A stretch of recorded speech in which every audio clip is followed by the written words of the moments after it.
Halo gengs, pada video ini saya akan bahas bagaimana menguji data di sini menggunakan Infuse ya. Jadi di sini nanti saya akan buat 3 subbab. Yang pertama itu untuk uji pemilihan model, yang kedua itu uji asumsi klasik, dan yang ketiga itu adalah uji regresi linear berganda yang terdiri dari tiga. Nanti itu ada uji T-nya, F, dan juga R square-nya. So, kita akan buat cepat ini. Dan di sini saya ada data itu. Yang pertama itu di sini saya punya perusahaannya, tahunnya, dan juga X1, X2, X3, dan juga Y-nya. Nah, just to share bahwasannya saya menggunakan data panel. Data panel itu terdiri atas dua yang membangun. Yang pertama itu adalah time series, yaitu 2018 dengan sampai 2001, dan cross section. Cross sectionnya itu adalah ada 36 perusahaan seperti itu. Jadi ini tinggal kontrol A untuk, jadi yang di copy itu adalah mulai dari ISG-nya, variabelnya, sampai dengan terakhir ya. Pilih copy, langsung pindahkan ke si Infuse-nya. Ini datanya sudah terbentuk. Sekarang kita akan pilih untuk mengcopy datanya itu mempaste ya. Kita klik empty group series. Nah, ini dia. Yap, langsung di copy untuk datanya. Nah, ini dia datanya. Terus ini boleh di minimize. Kita akan melakukan untuk pengujian pemilihan model. Pengujian pemilihan model itu kita akan coba untuk uji chow ya. Uji chow. Ya, kita akan mencoba uji chow. Yang pertama itu kita pilih variabelnya. Pertama saya akan pilih Y-nya. Klik, terus pilih CTRL, ketik, dan pilih untuk variabel berikutnya itu ESG, kedua itu ada growth, ketiga itu green innovation. Setelah itu pada keyboard atau pada mouse-nya itu pilih klik kanan, terus pilih open as equation. Nah, untuk di sini untuk C-nya itu langsung pindahkan di antara RUA dan juga ESG, atau di antara Y dan juga X1. Setelah itu pilih panel option. Terus untuk uji chow itu pilih fix. Jadi yang cross section itu cuman cross section yang akan diubah-ubah ya. Untuk berikutnya juga pilih fix. Oke. Nah, setelah itu ini dia hasilnya. Setelah itu kita akan lihat untuk uji chow-nya itu kita akan lihat di sini. Untuk uji chow itu redundant fix effect. Nah, ini adalah hasil untuk uji chow-nya. Saya akan kontrol copy, kontrol, dan akan paste.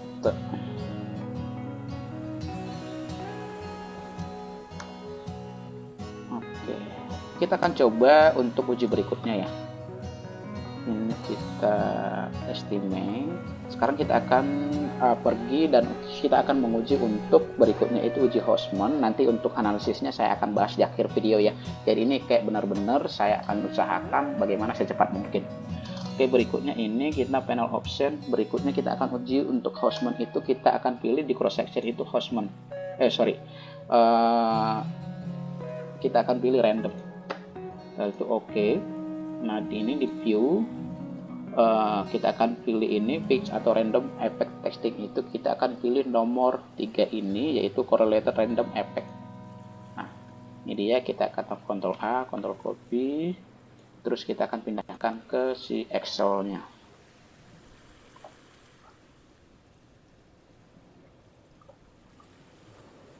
Nah, berikutnya itu kita akan melakukan uji LM. Kita pergi ke estimate, terus ya di sini ada panel option, terus kita pilih yang untuk cross sectionnya itu none. Kita pilih OK, terus kita klik view, kita klik fix out random effect, terus ada di paling tengah ada LM ya, length range multiplier. Kita Ctrl A, Ctrl copy, kita akan paste di sini.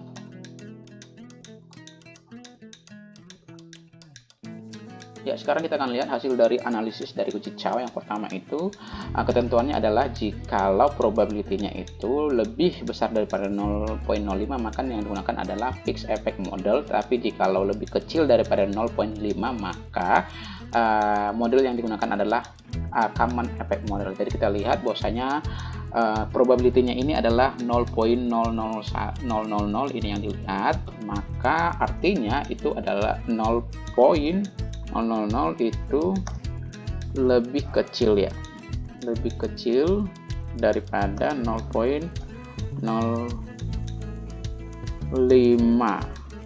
yang artinya model yang digunakan adalah CEM.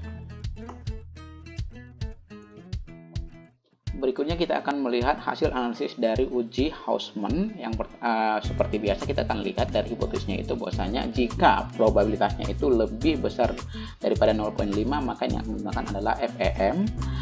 Jika probabilitasnya lebih kecil daripada 0,5 maka yang digunakan adalah REM. Kita lihat nilai probabilitasnya adalah 0,8781, artinya itu lebih besar daripada 0,05 yang artinya model yang digunakan adalah FEM. Baik, karena pada uji Chow itu yang digunakan adalah uji CEM dan juga uji Hausman itu yang digunakan adalah FEM. Jadi ada setelah dilakukan 2 kali pengujian masing-masing CEM dan FEM terpilih 1 kali. Tapi maka kita akan melanjutkan untuk uji LM-nya. Tetapi jikalau tadi di uji Hausman dan juga uji Chow hanya terpilih salah satu, misalnya CEM 2 kali atau RM 2 kali, kita tidak perlu melakukan uji LM. Tapi karena ini ada masing-masing terpilih 1 kali, untuk mengujinya kita akan melakukan uji LM.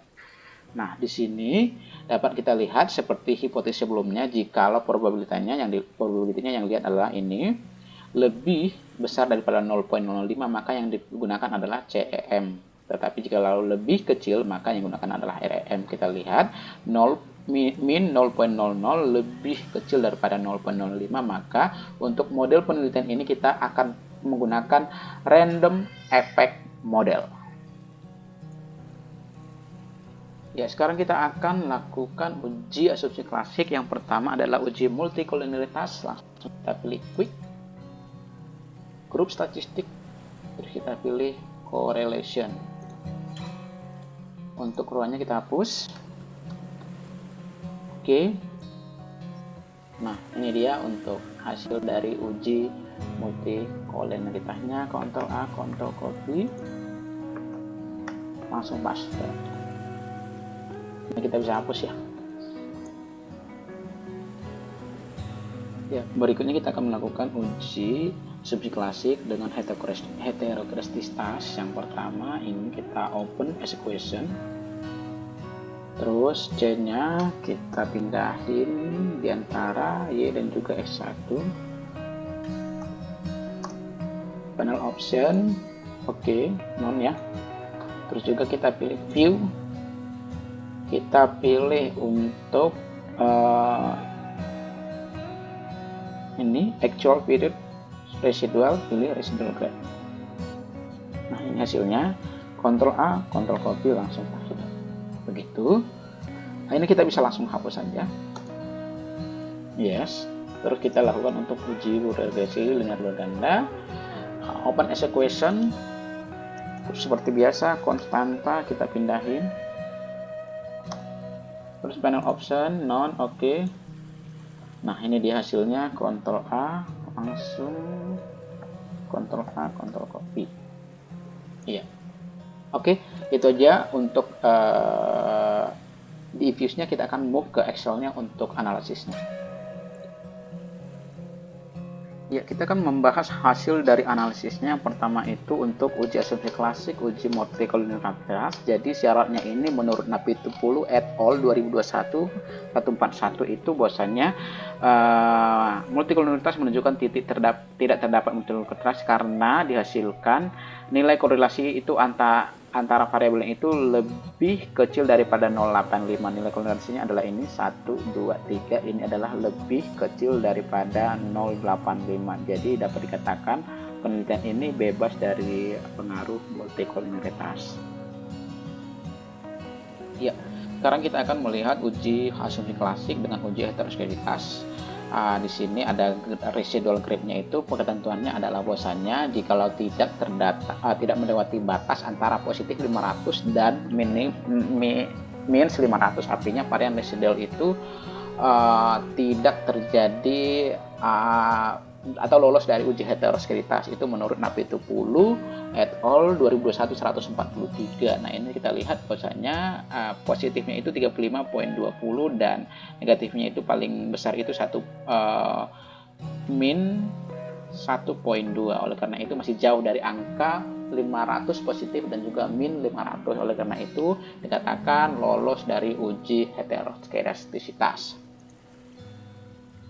Ya, sekarang kita akan melihat uji Durbin-Watson-nya, itu yang ini. Saya pindahin ke sini. Jadi ketentuannya itu adalah jikalau Durbin-Watson itu di antara min 2 dan 2, which is ini di 1,669 ya, maka tidak ada terjadi autokorelasi. Oleh karena itu pada penelitian ini tidak terjadi autokorelasi. Jadi ya, untuk yang uji Durbin-Watson. Terus berikutnya itu kita akan melakukan untuk uji, kita langsung aja ya ke uji F dan juga uji statistik ya, uji R-square. Nah, uji F ini adalah untuk melihat uji kelayakan model adalah untuk melihat apakah model tersebut atau penelitian itu layak untuk dilakukan, layak untuk dianggap sebagai penelitian, seperti itu. Nah, syaratnya itu adalah probability-nya itu harus di bawah dari atau lebih kecil dari 0,05. Ini probability-nya itu adalah 0,03. Oleh karena itu maka uji ini dikatakan layak. Nah, berikutnya adalah untuk uji R-square.